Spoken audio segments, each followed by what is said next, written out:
مدام هبه. ايوه. السلام عليكم مدام هبه. مدام هبه. اهلا وسهلا. السلام عليكم. عليكم السلام ورحمه الله وبركاته. لو سمحت كنت عايزه اسال فضيله الشيخ بس. هو مع حضرتك، اتفضلي. كنت عايزه اسال دلوقتي، جوزي كان يعني على كذا فتره، مره حلف عليا ان انا ما اروحش عند ناس، حلف لو رحت هناك تبقي طالق. قال ايه بالظبط؟ وبعدين قال لحضرتك ايه؟ وزرنا الناس دول. قال لك ايه؟ اسمعينا من التليفون. قال لي لو رحت هناك تبقي طالق. ورحت هناك؟ وبعد كده رحنا انا وهو، رحت معاه،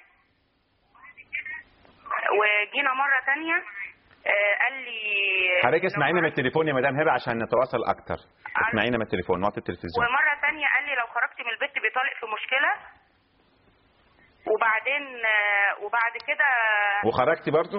لا ما خرجتش، هو حلف ان انا لو خرجت هبقى طالق، وبعدين انا ما خرجتش، هو حلف ان هو لو خرج يبقى انا طالق، وهو اللي خرج. وهو اللي خرج؟ طب ماشي. هو ما حلفش على نفسه. ابقى طالق لو خرج، وبرضه خرج. ماشي حاضر. في حاجه ثانيه ولا ايه؟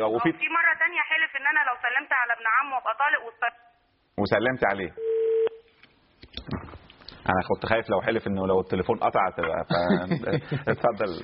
لا هو حكايه لو انا خرجت يبقى انت طالق، هي دي تلكيكه، يعني دي حياه كلها تلكيكه، ودي حياه يعني غير مستقيمه او غير مستقيمه. ما انا عايزك بقى تدي نصيحه الاول يا شيخ اشرف للرجاله بقى اللي شغال ايه الحلفانات. انا رايي في حاجه. انا بلاش اقول لا طالق ولا عليا الطلاق، لكن انا اختلفت انا وزوجتي. جبناه منين يا شيخ اشرف؟ قبلها بقول يا جماعه قبل الجواز بيوم ما كنتش بتحلف باليمين ده، يعني كرجل المفروض ما كانش اليمين ده موجود في حياتك اصلا. ما كانش في عليا الطلاق. عايز اعرفك ان هو متجوز بقى وعنده حد بيحكمه. لا بيفرض ضلوعه على الست. انا ما بحبش الراجل اللي يفرض شخصيته بالحلفان. ما انا عايز اقول بقى النصيحه. انا ما اجيبش سيره الطلاق في الاقسام ولا في الايمان، انا اخلي الطلاق ده عند المأذون. يعني ايه الطلاق عند المأذون؟ يعني انا مختلف انا وزوجتي، خلاص هي تلحق باهلها زي ما كان النبي عليه الصلاه والسلام قال للسيده عائشه لا الحقي باهلك، لما في قصه الافك الكبير الحقي باهلك، روحي عند اهلك. راحت عند اهلها، تقعد بقى شهر، تقعد 2، تقعد 3، نحصل خلافات بيننا، نروح نلتقي ما نلتقيش، نرفع قضايا ما نرفعش قضايا، الامور تمشي في نصابها وانا ما قيدتش نفسي بقيد وخنقت نفسي. ممكن في الاخر بعد سنه بعد 2 بعد 5 يمكن الامور تهدأ ونرجع تاني لبعض. هي الطلاق ده جه ليه؟ عشان ايه؟ جه عشان خاطر اخلاء السبيل. يعني ايه؟ يعني احنا خلاص انا شايف ان الحياه مستحيله وهي شايفه ان الحياه مستحيله، رحنا قعدنا عند المأذون، خلاص حصل الطلاق عشان هي تتمكن من ان تتزوج رجلا اخر. هكذا فعلت الشريعه الاسلاميه. يعني عشان يعني الطلاق يمين الطلاق ده ما جعلش عشان انا اهدد بيه. لا مش تحت تهديد، ده مش محل تهديد. ان انا راجل يهدد مراته وعايشه معاه. هو لما يقول لها انا هطلقك يعني معناها هو شوف النبي عليه الصلاه والسلام كان اخر حاجه عنده الضرب، والضرب بالسواك عشان برضه بقى واضحين، يعني مش بنضرب. ما هو ده مش ضرب.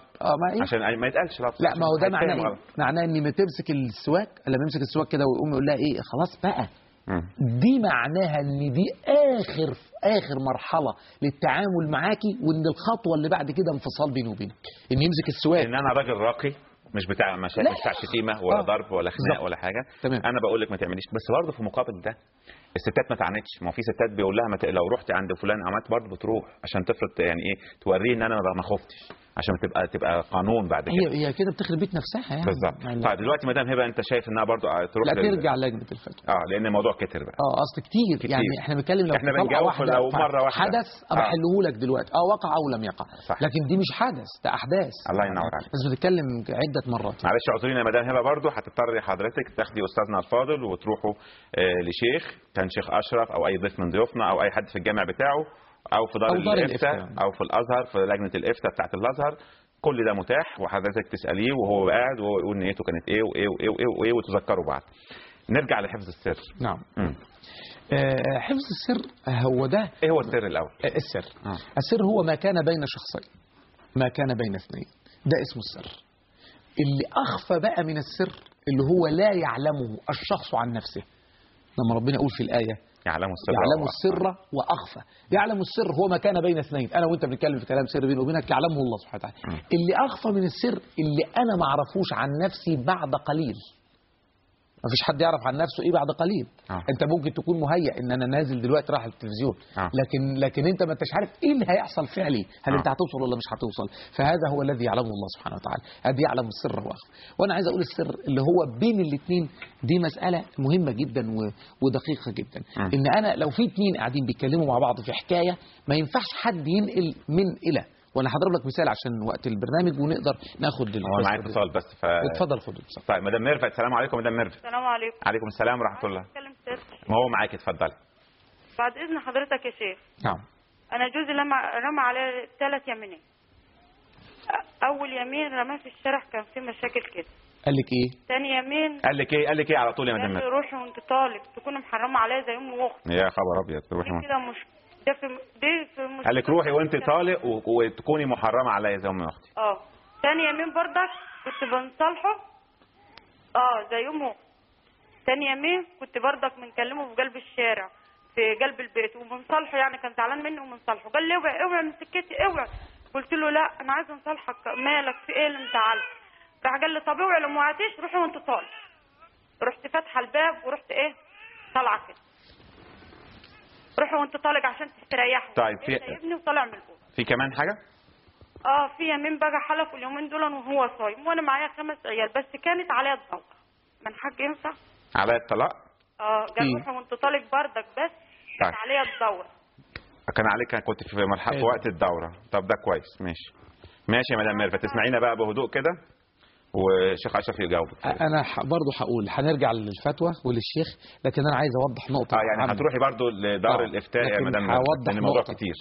الحيض الطلاق نوعان، طلاق سني وطلاق بدعي.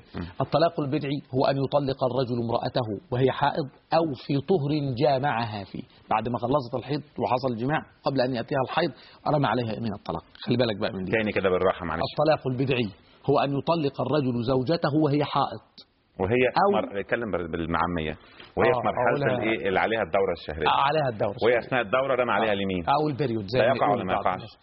ده كده يقع. الطلاق يقع. اسمه طلاق بدعي. انا كنت اوضح لك التعريف. ايوه لا انا عايز الناس تعرف. ما انا هشرح التعريف. انا بتكلم وفي مرحله طهر جامعها فيه، بمعنى يعني طهرت من الحيض ثم جامعها بعد هذا الحيض ثم يعني طلقها، هذا لا يصح، ده بدعي. الطلاق واقع لكنه يأثم على فعله. يعني انا من حق الشرع اداني من حقي ان انا اطلق زوجتي بدون ما تأثم. بدون ما أثم. لكن أثم لو تأثم لو طلقتها، لو هي حائض وانت طلقتها تأثم. لو هي فما بعد الحيض وانت جامعتها ثم بعد ذلك جيت رحت مطلقها قبل ان ياتيها الحيض مرة ثانية أثم برضه، لان انا بطول عليها مرحلة العدة. لان الشرع ينظر الى هذه المسألة، ينظر لحال المرأة. فهي اذا طب واحد عايز بقى يطلق زوجته يبقى خلاص خلص الموضوع، خلاص جت فترة الحيض او الدورة دي، بعد كده لما انتهى الموقف تماما بعد كده تمام ياخدها بقى له ان يطلقها في هذا الوقت عشان يقصر عليها مسافة العدة اللي هي هتكون متواجدة إذا أردت أن تتزوج غيره. لكن بيقع في فترة الطلاق، فترة الحيض. اليمين واقع. اليمين لكن عند ابن تيمية اليمين هذا لا يقع. نعم. فاحنا ما نبقاش مخالفين ابن تيمية في كثير من المسائل وأجي أخذ رأيه بس في مسألة الطلاق. يعني مثلا ابن تيمية يعني ابن تيمية له رأي في هذه المسألة، لكن ابن تيمية احنا مخالفينه في حاجات كتير. طب احنا مخالفينه في حاجات كتير، اشمعنى دي اجي اخدها منه؟ ما انا اختار حاجة من الاثنين، اما ان اتوافق مع جميع ما قال من كلامه ولذلك اسير مع قوله، لكن شرعا ليس هنالك ما يمنع يا شيخ اشرف ولا ايه؟ لو خدت من هنا وحاجه ومن هنا ما اخدش من ده حته ولا ايه مشكله؟ لا طبعا دي مشكله، لان كده انا كده يعني باخد يؤمنون ببعض الكتاب ويكفرون ببعض، انا باخد اللي على هوايا. طيب لكن على اي الحالات هو في مدام ميرفت قال لها عليها الطلاق، فهي اصلا مش طلقه. هنرجع بقى نروح للشيخ. لكن مبدئيا دي مش طلقه. لكن روحي وانت طالق دي طلقه. ولما قال لها الثانيه في طلقه معلقه كده في النص قال لها اللي وهي في وقت الدوره قال لها عليها الطلاق. وقعت عليها الطلاق بس عملت ولا ما عملتش؟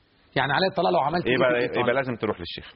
فالوقت عايز توضيح اكتر عشان لا نفهم خطأ. والوقت خلص. بشكرك شيخ اشرف، ولو ان الحلقه قضيناها طلاقات كلها لكن الحمد لله برضه يعني في ناس كتير عرفت الاجابات ايه. كتر خيرك، كانت حلقه مثمره بوجودك معانا شيخ اشرف الفيل، واشوفكم على خير احبائي باكر ان شاء الله برضه الساعه 12. السلام عليكم ورحمه الله وبركاته.